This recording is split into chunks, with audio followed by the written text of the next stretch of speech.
Well, Travis Perry won't be the only Bluegrass native suiting up for the Wildcats next year. Trent Noah has flipped his commitment from South Carolina to the Wildcats and Mark Pope. On Wednesday, it was reported by Matt Norlander of CBS Sports that Harlan County class of 2024 shooting guard Trent Noah has committed to Kentucky. An excellent scorer at 6'6", Noah was released from his national letter of intent to South Carolina on May 7th. Noah is considered the 122nd best high school senior in the country and a 3-star recruit according to On3's rankings. He finished his career at Harlan County with 3,707 points, 5th most in state history.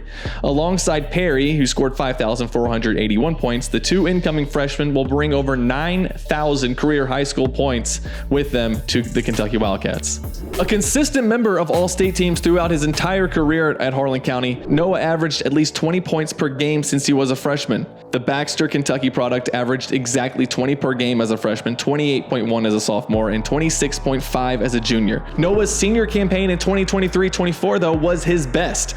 Across 39 games played for the Black Bears this past season, Noah averaged 29.9 points and 10.4 rebounds per game on shooting splits of 56, 43, and 88.9. He exploded onto the scene once Harlan County made it to the Sweet 16 tournament. In his 4 games at Rupp Arena for the Sweet 16, here's how many points he scored. He scored 35 points in the first round. He scored 48 in the second round, 29 in the semifinals, and he finished with 17 in the state championship game, ultimately losing to Travis Perry in Lyon County. Now, under former head coach John Calipari, the Wildcats never really pursued Trent Noah, but maybe with Pope's system, he could be a perfect fit. Here's what Brandon Ramsey has to say about Kentucky's newest freshman. With Trent Noah, I think the story is pretty simple. Like we know this guy can shoot the basketball at a really high level. It was 56% during the Sweet 16. I think he was like around 46% or so for his senior season overall. And one of the things I like about him is that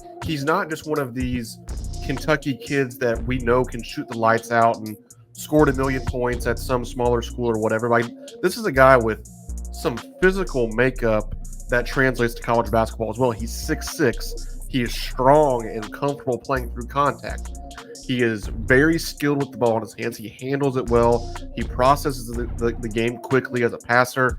And then, as we'll keep coming back to, he can flat out stroke it from beyond the arc. He's a guy that's going to work really well off of some of the scheme that Coach Pope has in his offense. He can also stretch the floor as a catch and shoot threat well beyond the arc. And I think there's a little bit more game to him off of the dribble than some people probably give him credit for.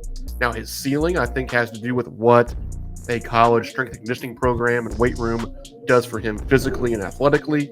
But I think that regardless of anything else, you're getting a guy who is going to make threes, and that would certainly be what gets him on the floor sooner rather than later. I think that probably you're getting him as a depth piece. You know, somebody has to fill out those 11th, 12th, 13th spots on the roster, and I think a kid that's a top 150 prospect, a 3-star kid from the state of Kentucky, that's a kid that I think Coach Pope and Kentucky basketball, and certainly Kentucky fans, are going to want every year. If you can get that type of kid to stay home and play for Kentucky, I think that's how you build a program where, you know, when he's a junior or senior, he's a major contributor. And that's not to say that he maybe can't find a way on the court sooner rather than later. But if nothing else, I think you have a guy who can develop and use that shooting ability to find his way on the court as he gets older and more physical and kind of catches up to the speed of SEC basketball. So with that, Kentucky can now run 5s in practice, which is good, as Mark Pope has now added 10 players to his inaugural roster at Kentucky. For more and for quicker updates, go to KS Board, KS Plus, and of course, a great website, KentuckySportsRadio.com. But also make sure you've subscribed here on this YouTube channel for more updates and video breakdowns, and we will see you at the next one. Go Cats.